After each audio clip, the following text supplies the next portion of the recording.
आज हम लोग जो कंसंट्रेशन टर्म्स हैं उनके बेसिस पर कुछ न्यूमेरिकल्स करेंगे। तो सबसे पहला न्यूमेरिकल हमारा है two liquids of acetic acid and sulphuric acid having 5 and 15 moles respectively form a mixture. यानी कि हमारे पास दो मिक्सचर है, दो लिक्विड्स हैं जो एक मिक्सचर बनाते हैं, जिसमें जो एसिटिक एसिड है उसके 5 मोल्स हैं और जो सल्फ्यूरिक एसिड है उसके बेटा 15 मोल्स है। तो हमें कहा गया कि calculate the mole fraction of each component of the solution. अब हम लोग सॉल्यूशन की ओर आते हैं, इसको हमने कैसे करना है। तो यहाँ पर हम लोग सॉल्यूशन लिखेंगे। सॉल्यूशन में सबसे पहले हम लोग लिखेंगे कि किसके कितने मोल्स हैं। तो मोल्स ऑफ एसिटिक एसिड जो है वो बराबर है 5 मोल्स के बराबर। उसी तरह से moles of sulphuric acid H2SO4 जो है वो बराबर है 15 मोल्स के। अब अगर हम लोग देखेंगे मोल्स ऑफ सॉल्यूशन तो वो दोनों ऐड हो जाएंगे। तो मोल्स ऑफ सॉल्यूशन जो होंगे वो इन दोनों के एडिशन के बराबर, यानी कि 5 + 15 के बराबर हो जाएंगे। That is equal to 20। अब हमें कहा गया ईच कंपोनेंट का, तो इसी तरह से अगर हमें कैलकुलेट करना पड़े तो हम लोग लिख सकते हैं मोल fraction of acetic acid. Mole fraction किसके बराबर होता है? मोल फ्रैक्शन हमेशा रेशो के बराबर होता है। इस रेशो में हम लोग क्या करते हैं, जिसका मोल फ्रैक्शन हमने कैलकुलेट करना है उसके मोल्स हमने न्यूमरेटर में रखने हैं। तो मोल्स ऑफ एसिटिक एसिड जो 5 है उसको न्यूमरेटर में रखेंगे और जो बाकी मोल्स हैं एसिटिक एसिड और सॉल्यूशन सल्फ्यूरिक एसिड यानी कि मोल्स ऑफ द सॉल्यूशन उसको बेटा हम लोग डिनोमिनेटर में रख देते हैं और इन दोनों का रेशो हम लोग यहाँ पर निकाल लेते हैं कि कितने मोल्स ये हो जाएंगे। जब हम लोग इनका रेशो निकालेंगे तो ये रेशो आएगा 5 1s are 5 4s are 1/4 और 1/4 को जब हम लोग सॉल्व करेंगे तो वो आ जाएगा 0.25 मोल्स के बराबर। अगर हमें एक के मोल्स पता होते हैं तो हमें फार्मूला पता है, विच इम्प्लाइज अगर मुझे मोल फ्रैक्शन ऑफ H2SO4 यानी कि सल्फ्यूरिक एसिड निकालना है तो वो बराबर होगा किसके बराबर? 1 - 0.25 दैट इज इक्वल टू 0.75। अब आप कहेंगे सर ये कैसे हुआ? क्योंकि हमने ऑलरेडी पढ़ा था कि जो मोल फ्रैक्शन ऑफ ए सॉल्यूशन यानी कि काई A + काई B जो होता है वो 1 होता है। इनमें से हमें अगर एक का पता होगा तो दूसरा निकाल सकते हैं। मान लेते हैं मुझे काई A निकालना है तो काई A किसके बराबर होगा? 1 - काई B। या अगर मुझे काई B निकालना है तो वो 1 - काई A से हम लोग निकाल सकते हैं। ये हो गया हमने मोल फ्रैक्शन ऑफ द सॉल्यूशन को कैसे निकाला। दिस इज ये फार्मूला लगा के हमने ये 1 टोटल होता है, उसमें से अगर एक के पता है तो दूसरे के हम लोग निकाल सकते हैं। ये हमारा पहला न्यूमेरिकल हो गया। अब हम लोग आते हैं हमारे दूसरे न्यूमेरिकल की ओर। यहाँ पर हमें कहा गया है calculate the mole fraction of ethylene glycol in an aqueous solution containing 30% of it by mass. जब आपको परसेंटेज दी गई होगी तो सबसे पहले आपने क्या करना है, आपने सबसे पहले यहाँ पर सपोज करना है कि जो हमारा टोटल सॉल्यूशन है वो 100 के बराबर है। क्योंकि यहाँ बाय मास है तो मैं यहाँ पर लिख दूंगा मास ऑफ सॉल्यूशन जो है वो बराबर बन जाएगा 100 के। क्योंकि ये बाय मास है तो हम लोग लिखेंगे इन ग्राम्स, क्योंकि पहले भी मैंने आपको कहा है कि न्यूमेरिकल में जनरली बेटा इन टर्म्स ऑफ ग्राम किया जाता है, किलोग्राम नहीं किया जाता है। अगर मैंने मान लिया टोटल सॉल्यूशन 100 ग्राम्स का है तो 30% अकॉर्डिंगली 30 ग्राम्स होगा। तो विच implies mass of ethylene glycol जो होगा वो बराबर होगा 30 ग्राम्स के बराबर। अब क्वेश्चन होता है इथाइलिन ग्लाइकॉल होता क्या है? ये इथाइलिन ग्लाइकॉल होता है CH2OH सिंगल बॉन्ड CH2OH ये कंपाउंड है। ये कंपाउंड हम लोग एक एंटी फ्रीज के लिए यूज़ करते हैं। एंटी फ्रीज कहाँ यूज़ होता है? जहाँ पर बहुत सर्दी पड़ती है वहाँ पर फ्यूल बेटा जो होता है वो फ्रीज हो जाता है ड्यूरिंग विंटर सीजन। तो इसलिए उसको फ्रीज ना होने दिया जाए, उसके लिए हम लोग एंटी फ्रीजिंग एजेंट यूज़ करते हैं, और एंटी फ्रीजिंग के लिए इथिलीन ग्लाइकॉल यूज़ किया जाता है। अब इस कंपाउंड की अगर हम फार्मूला देखेंगे, ये बनेगी C2H2 और 2 4, 5 और 1 6, H6 और O2, ये इथिलीन ग्लाइकॉल है। अगर मास ऑफ सॉल्यूशन 100 ग्राम्स है, mass of ethylene glycol 30 grams है, तो इससे हमें पता चल जाएगा कि जो मास ऑफ वाटर होगा, क्योंकि एक्वस सॉल्यूशन लिखा है तो दूसरा वाटर होगा, वो बराबर बन जाएगा 100 माइनस 30, दैट इज वो बन जाएगा 100 minus 30, that is equal to 70 grams. ये हो गया हमारा मास। लेकिन हमें कैलकुलेट करने को कहा गया मोल फ्रैक्शन। तो मोल फ्रैक्शन हम लोग कैसे कैलकुलेट करते हैं? मोल फ्रैक्शन कैलकुलेट करने के लिए सबसे पहले हमें नंबर ऑफ मोल्स पता होने चाहिए सॉल्यूशन के लिए। इसलिए यहां पर हम लोग लिखेंगे moles of ethylene glycol. Moles of ethylene glycol किसके बनाएंगे? उसका कितना मास है डिवाइडेड बाय उसका मॉलिक्यूलर मास। उसका मास कितना है इथाइलीन ग्लाइकॉल का?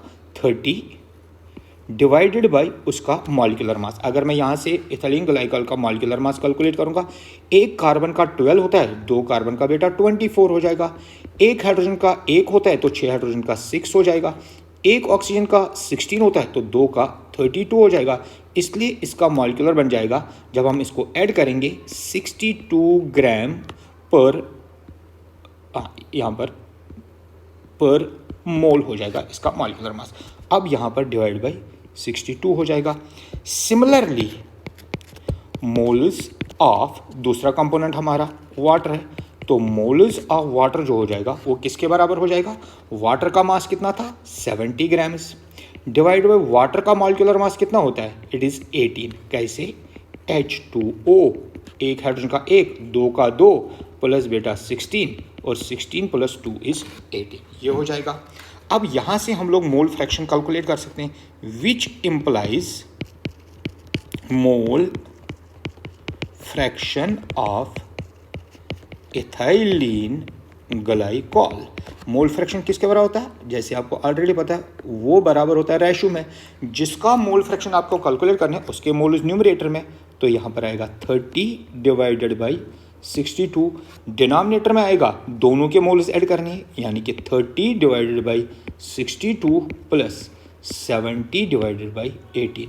इस क्वेश्चन को आप सॉल्व करेंगे तो आपको mole fraction of ethylene glycol मिल जाएगा। Now we come to the next one. Next numerical जो हमारा है वो है molarity of a solution calculate करनी है, जिसमें हमने 6 ग्राम एसिटिक एसिड के डिजॉल्व किए हैं 250 ml of an aqua solution. ये सबसे, अगर आप देखेंगे यहाँ पर एक आसान सा न्यूमेरिकल दिया गया है। सबसे पहले हमें पता होना चाहिए कि मोलैरिटी होती क्या है। मोलैरिटी डेफिनेशन है number of moles present in 1 litre of the solution, जिसको हम लोग V लीटर्स लिखते हैं। अब नंबर ऑफ मोल जो होते हैं वो बराबर होता है mass of substance divided by molecular mass of substance, और इनटू वॉल्यूम को अगर हम लोग ml में ले लें तो तब बेटा न्यूमरेटर में 1000। ये न्यूमेरिकल हमने ऑलरेडी, ये टर्म हमने पढ़ी है। अब हमने क्या करना है, यहाँ पर आपने ध्यान रखना है कि जो 250 ml सॉल्यूशन है वो हमारा V बनेगा, जो 6 ग्राम्स हमारे हैं वो हमारा स्मॉल mb बनेगा, दैट इज गिवन मास बनेगा। और अब हमें चाहिए कैपिटल mb, वो हमें एसिटिक एसिड से मिल जाएगा, वो मिल जाएगा हमें एसिटिक एसिड से।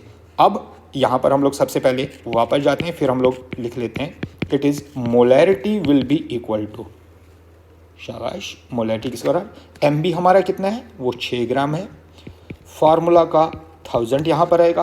कैपिटल mb हमने यहाँ से निकालना है, वो हम लोग फार्मूला से निकालेंगे। कैसे? CH3COOH एसिटिक एसिड की फार्मूला। एक कार्बन का मास 12, एक हाइड्रोजन का 1, 3 हाइड्रोजन का 3, अगेन कार्बन का 12, ऑक्सीजन का 16 प्लस 16 और फिर 1। जब हम इसको सम करें 12 और 3 15, 15 और 12 हो गए 27, 27 और ये हो गए 16, 16 32 और 1 33, और ये बनेगा 60 ग्राम पर मोल, ये बन जाएगा।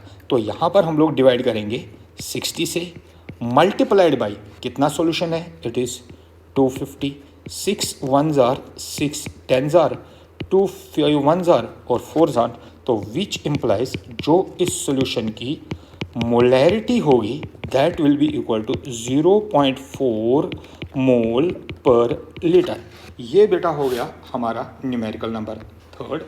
Then we come to the next part, that is a solution of glucose in water is labeled as 10%. Calculate the molarity and molarity of the solution. हमें दिया गया है कि डेंसिटी ऑफ द सॉल्यूशन 1.2 ग्राम पर ml है। तो again जब हमें परसेंटेज दी गई होगी, हमने सबसे पहले जब हम सॉल्यूशन करेंगे तो सबसे पहले आपने याद रखना है क्या करेंगे, हम लोग मान के चलेंगे कि हमारा टोटल सॉल्यूशन जो है वो 100 के बराबर है। लेट, क्योंकि यहाँ मास है तो मैं लिखूंगा let mass of solution is equal to 100 grams.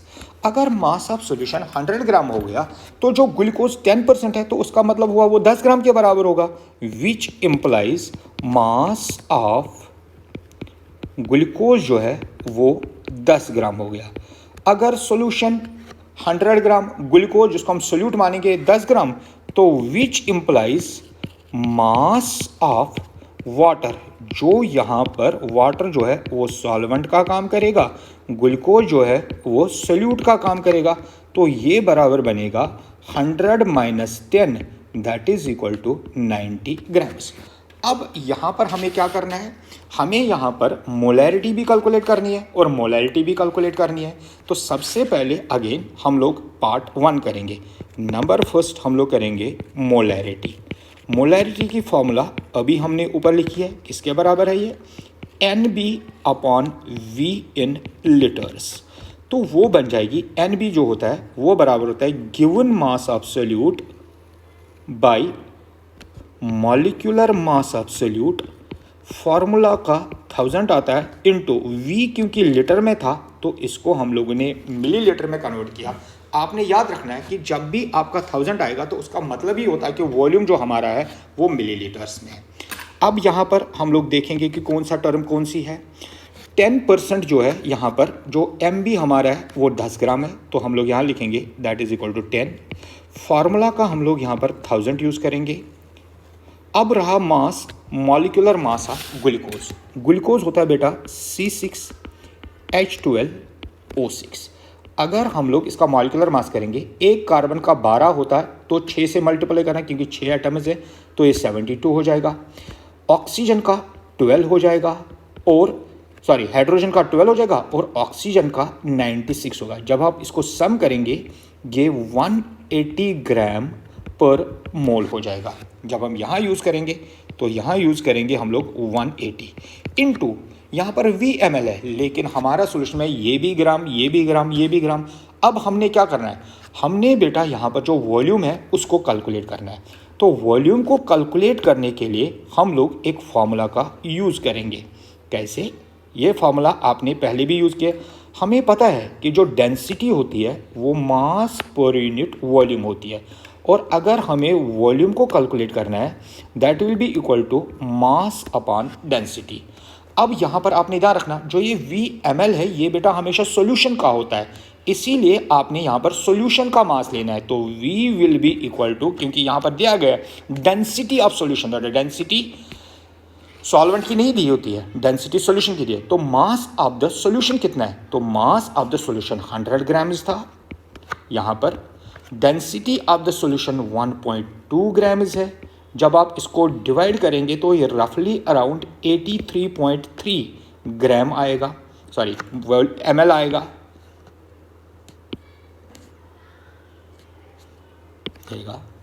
Into ml, तो इसलिए यहाँ पर जब आप सबस्टिट्यूट करेंगे इट विल बी 83.3।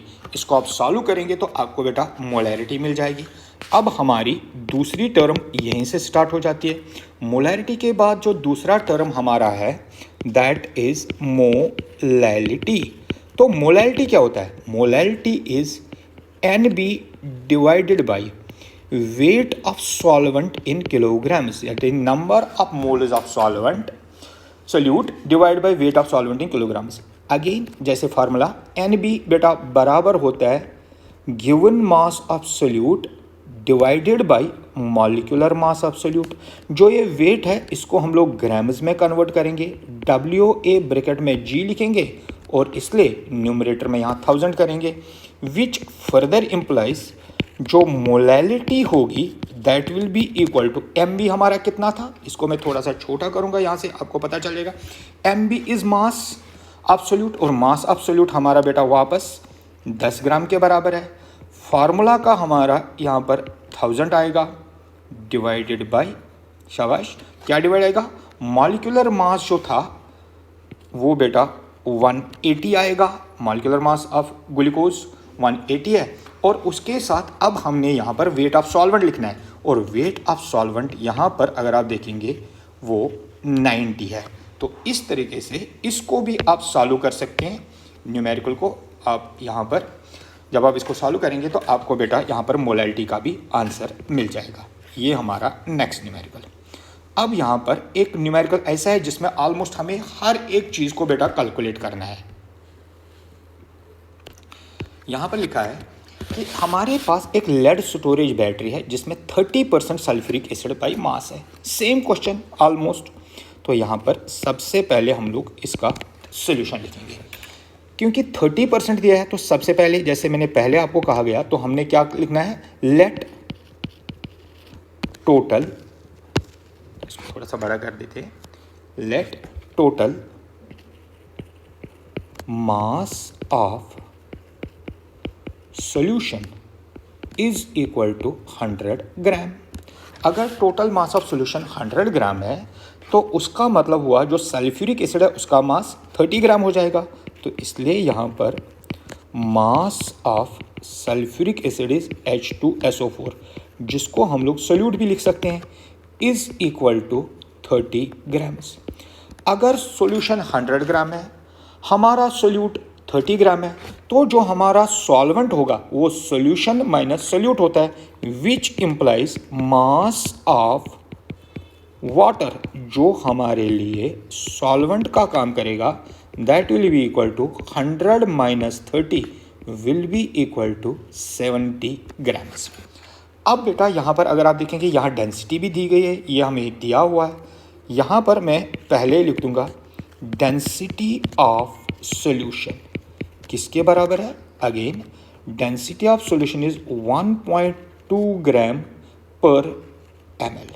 अगर डेंसिटी दी गई तो डेंसिटी से मैं क्या कैलकुलेट कर सकता हूँ, मैं यहाँ से वॉल्यूम कैलकुलेट कर सकता हूँ, वॉल्यूम ऑफ सॉल्यूशन.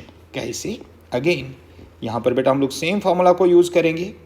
कैसे, यहाँ पर मैं लिख दूंगा डेंसिटी बराबर होती है मास पर यूनिट वॉल्यूम. तो वॉल्यूम बन जाएगा मास अपॉन डेंसिटी. तो यहाँ पर वॉल्यूम ऑफ सॉल्यूशन बन जाएगा मास. कितना मास, हमेशा याद रखना ये मास जो है ये सॉल्यूशन का होता है और डेंसिटी भी जो होती है ये सॉल्यूशन की. तो मास यहाँ पर 100 है divided by density of the solution जो दी गई है यहाँ पर हमारे न्यूमेरिकल में वो 1.2 है. जब आप इन दोनों को डिवाइड करेंगे अगेन वो 83.33 ml के बराबर आ जाएगी. अब ये चीज़ें हमें पता है, मास भी हमें पता है, सोल्यूट का भी, सॉल्यूशन का भी, सॉल्वेंट का भी, डेंसिटी भी पता है, वॉल्यूम भी पता है. तो अब हम लोग यहाँ पर एक एक करके सारे न्यूमेरिकल्स कर सकते हैं. सबसे पहले हम लोग नंबर 1 पार्ट करेंगे दैट इज़ मोलैरिटी. अब मैं मोलैरिटी की डायरेक्टली बेटा फार्मूला लिख देता हूँ. मोलैरिटी किसके बराबर होती है, it is MB mass of solute multiplied by 1000 divided by molecular mass of solute multiplied by volume of solution in millilitres. Mass of solute जो था वो 30% था, जैसे यहाँ पर लिखा है 30 ग्राम्स है, तो यहाँ पर आएगा 30 multiplied by 1000 divided by molecular mass किसका, ये भी सोल्यूट का. तो हमारा मॉलिक्यूलर मास अगर सल्फ्यूरिक एसिड का याद हो आपको, हमने बहुत बार इसको कैलकुलेट किया, H2SO4 का मॉलिक्यूलर मास एक हाइड्रोजन का 1, 2 हाइड्रोजन का 2, सल्फर का 32, ऑक्सीजन का बेटा 64। तो जब आप सम करेंगे 98 ग्राम पर मोल आएगा। तो यहाँ पर जो मॉलिक्यूलर मास हम लोग लिखेंगे that will B 98 multiplied by the volume. Volume कितना दिया गया है वो हमने बेटा यहाँ कैलकुलेट किया है, दैट इज 83.3। तो इसको हम लोग सॉल्व कर सकते हैं, तो हमें आंसर मिल जाएगा। यहाँ पर हमें आंसर मिल जाएगा। अब हम लोग आते हैं नेक्स्ट पार्ट। ये पहला पार्ट था मोलैरिटी। सेकंड पार्ट जो है वो हमें कैलकुलेट कहा गया मोलैलिटी। तो मोलैलिटी और मोलैरिटी ऑलमोस्ट सिमिलर है। यहाँ पर MB मल्टीप्लाइड बाई 1000। फार्मूला बेटा आपको याद होने चाहिए, जब आपको फार्मूला याद होंगे तो आप इजीली न्यूमेरिकल कर सकते हैं। यहाँ कैपिटल MB है, लेकिन हाँ मोलैलिटी में इंस्टेड ऑफ वॉल्यूम वेट होता है, और वेट ऑफ सॉल्यूशन नहीं होता, वेट ऑफ सॉल्वेंट होता है, तो WA इन ग्राम्स। अब बेटा MB तो आपका सेम है 30, यहाँ भी 1000 आएगा, यहाँ पर भी आपका 98 आएगा। हाँ अब वेट ऑफ सॉल्वेंट, और वेट ऑफ सॉल्वेंट जो है हमारा मास ऑफ सॉल्वेंट, केमिस्ट्री में मास और वेट सेम होता है। तो यहाँ पर अगर आप देखेंगे मास ऑफ वाटर, वाटर जो कि सॉल्वेंट है वो बेटा 70 के बराबर है, तो इसलिए यहाँ पर हम लोग 70 सब्स्टिट्यूट करेंगे तो आपको नेक्स्ट टर्म भी मिल जाएगी। नेक्स्ट टर्म जो है हमारी वो थर्ड टर्म जो हमें कैलकुलेट करनी है, थर्ड पार्ट, वो है बेटा नॉर्मेलिटी। अब यहाँ पर अगेन नॉर्मेलिटी, ये पहली बार हम लोग कैलकुलेट करते हैं। नॉर्मेलिटी क्या होता है? नॉर्मेलिटी होता है number of gram equivalents of solute divided by volume of solution in litres. Number of gram equivalents किसके बराबर होता है? वो बराबर होता है mass of solute divided by equivalent mass of solute, ये हो गया number of gram equivalents, into volume के बदले में हम लोग ml में यूज करते हैं, मल्टीप्लाइड बाय 1000। अब बेटा यहाँ पर अगर आप देखेंगे इक्वल टू MB जो है वो मास ऑफ सोल्यूट है, वो हमारा सेम है, दैट इज 30। हमारा 1000 भी सेम रहेगा। इक्विवेलेंट मास में आपको समझाऊंगा कैसे कैलकुलेट करना है। अब वॉल्यूम कितना है? वॉल्यूम हमने ऑलरेडी कैलकुलेट किया है, वॉल्यूम 83.3 है, क्योंकि वॉल्यूम ऑफ द सॉल्यूशन है, तो ये बनेगा 83.3। अब रही बात हमारी इक्विवेलेंट मास की, तो इक्विवेलेंट मास हम लोग कैसे कैलकुलेट करते हैं? आपने याद रखना है, ये फार्मूला मैंने आपको बताया है पहले भी। तो इक्विवेलेंट मास जो बराबर होता है दैट इज इक्वल टू जो मॉलिक्यूल का मॉलिक्यूलर मास होता है डिवाइडेड बाय उसका n फैक्टर। ये n फैक्टर क्या होता है? n फैक्टर होता है अगर वो एसिड है तो वो कितने H+ देगा, अगर बेस है तो वो कितने OH नेगेटिव देगा, अगर बेटा वो साल्ट है तो वो कितने पॉजिटिव चार्जेस प्रोड्यूस करेगा। अब यहाँ पर अगर आप सल्फ्यूरिक एसिड का मॉलिक्यूलर मास देखेंगे वो 98 है। जब सल्फ्यूरिक एसिड हम लोग लेंगे H2SO4, जब ये आयोनाइज होगा तो ये देता है H प्लस SO4 2 नेगेटिव, लेकिन जब ये आयोनाइज होता कंप्लीटली, क्योंकि ये स्ट्रॉन्ग इलेक्ट्रोलाइट है, तो ये 2H देता है, तो इसका n फैक्टर जो होगा वो बेटा 2 के बराबर बच जाएगा। तो इसलिए यहाँ पर इसको डिवाइड बाय 2 करेंगे एंड दिस विल बिकम 49। तो यहाँ पर जो इसका इक्विवेलेंट मास आएगा वो 49। इसको आप सॉल्व कीजिए तो आपको बेटा नॉर्मेलिटी मिल जाएगी। देन नॉर्मेलिटी के बाद हमारा एक और टॉपिक इसमें मोल फ्रैक्शन कैलकुलेट करना है। किसका? सल्फ्यूरिक एसिड का। सो फोर्थ पार्ट जो हम लोग करने जा रहे हैं that will be, fourth part इसका that will be mole fraction of H2SO4। Mole fraction of H2SO4 किसके बराबर होगा? Number of moles of H2SO4 divided by number of moles of H2SO4 plus number of moles of water. अब number of moles of H2SO4 किसके बराबर होगा? उसका mass number of moles, sulphuric acid का mass कितना था, शाबाश, सल्फ्यूरिक एसिड का मास बेटा 30 है, तो दैट इज 30 डिवाइडेड बाय उसका मॉलिक्यूलर मास, तो सल्फ्यूरिक एसिड का मॉलिक्यूलर मास 98 है, होल डिवाइड बाय अगेन यही term 30 divided by 98 plus water के मोल्स उसके मास के बराबर। तो हमारा जब हमने वाटर का कैलकुलेट किया था तो वाटर का मास आया था, किसके बराबर आया था, 70 ग्राम्स के बराबर। तो इसलिए बेटा हम लोग यहाँ यूज़ करेंगे 70 डिवाइडेड बाय वाटर का मॉलिक्यूलर मास जो है वो 18 है। तो इस तरह से हमें जब हम इसको सॉल्व करेंगे तो इस तरह से हमें molecular mass mole fraction of sulphuric acid भी ऑब्टेन होगा।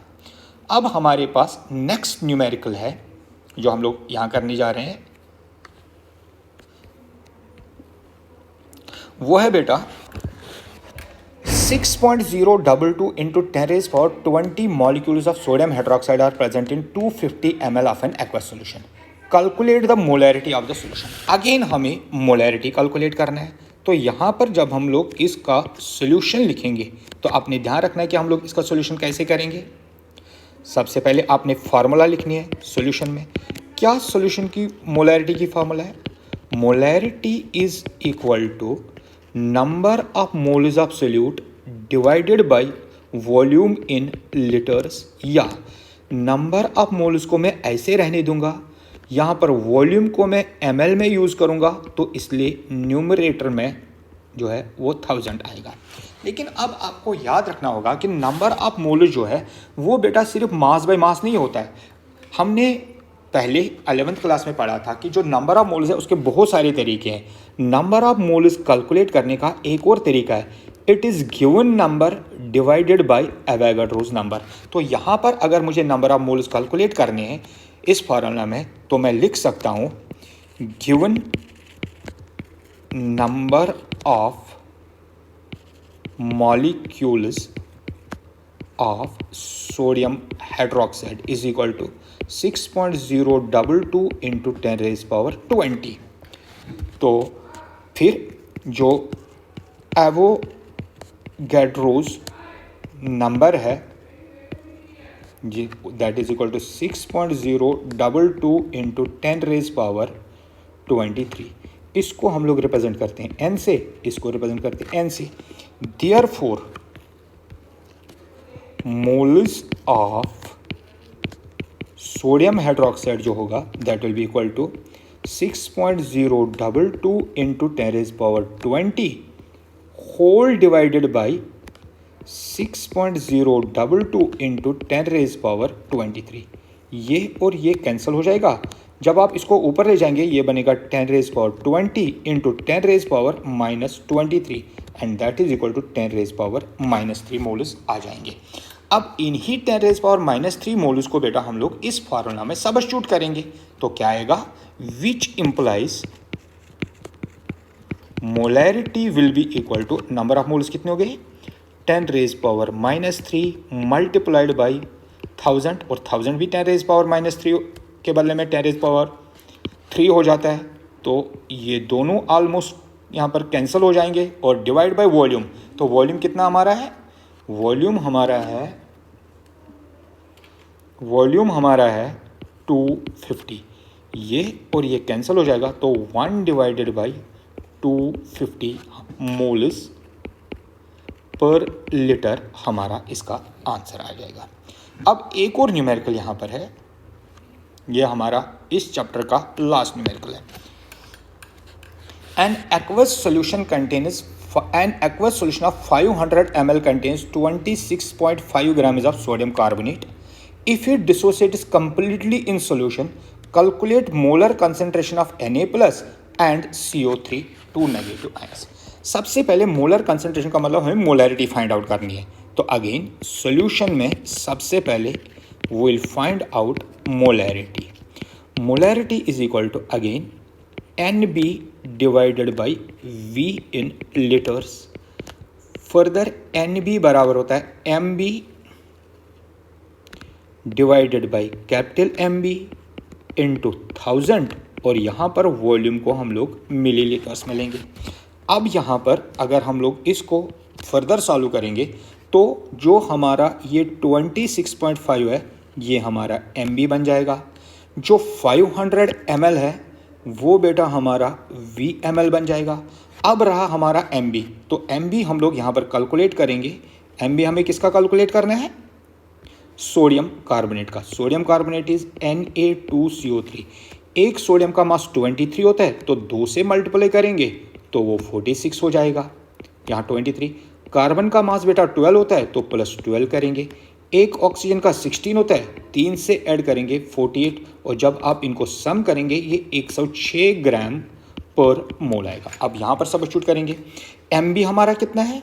शाबाश, MB हमारा है 26.5 मल्टीप्लाइड बाई फार्मूला का 1000 यहाँ पर आएगा, डिवाइडेड बाई मॉलिक्यूलर मास जो है वो 106 आएगा, मल्टीप्लाइड बाई जो वॉल्यूम है वो 500 हो जाएगा।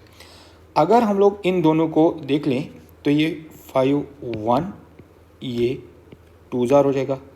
इसको अगर करेंगे 1 जार तो ये 4 से हो जाएगा, 2 1 जार 2 2 जार हो जाएगा, और ये बन जाएगा इसकी molarity 1/2 that is equal to 0.5 mole per litre. यानी कि जब हम लोग सोडियम कार्बोनेट को वाटर में डिजॉल्व करेंगे तो उसकी मोलैरिटी ये रहेगी। लेकिन हमें सोडियम कार्बोनेट की पूछी नहीं, हमें पूछा Na प्लस और CO3 2 नेगेटिव किसके बराबर है। तो इसको कैसे हम लोग सॉल्व करेंगे? तो इसको सॉल्व करने का आसान तरीका है कि जो Na2CO3 है इसको हम लोग बेटा आयोनाइज करें। जब ये आयोनाइज होगा तो ये हमें देगा Na positive plus CO3 2 negative ions. लेकिन क्योंकि सोडियम 2 हैं तो ये 2। बिफोर रिएक्शन ये बेटा 1 मोल था, ये 0 मोल था, ये 0 मोल था। ये था जब टाइम इज इक्वल टू 0, यानी कि जब हमने डिजॉल्व नहीं किया। जब ये डिजॉल्व किया तो हमने लिखा इट डिसोसिएट्स कंप्लीटली। कंप्लीटली का मतलब होता है after some time is equal to T, जो 2 मिनट 3 मिनट 5 मिनट 10 मिनट भी हो सकते हैं, ये रहेगा 0। तो इसके कितने मोल्स बने? इसके बने 2 मोल्स, इसका बना 1 मोल। तो अब आपने ध्यान रखना है कि हमें जब सोडियम कार्बोनेट का 1 मोल लिया था तो कितने सोडियम बनी? इतने। तो सोडियम कार्बोनेट की कंसंट्रेशन कितनी है? 0.5। तो इसलिए हम लोग लिख सकते हैं देयरफॉर जो मोलैरिटी ऑफ Na प्लस है that will be equal to 2 into इसके कितने मोल्स हैं? 0.5 that is equal to 1.0 mole per litre. उसी तरह से इसकी मोलैरिटी कितनी बनेगी? मोलैरिटी ऑफ कार्बोनेट आयंस कितनी है? जितनी मोलैरिटी यहाँ है उतनी मोलैरिटी यहाँ पर, 1 into 0.5 that is equal to 0.5 mole per litre. क्यों? आफ्टर सॉल्यूशन में इसकी मोलैरिटी 0.5 आई तो ये बेटा 0.5 इंटू 2 हो जाएगा और ये 0.5 इंटू 1 हो जाएगा। तो ये रहा हमारा आज का टॉपिक।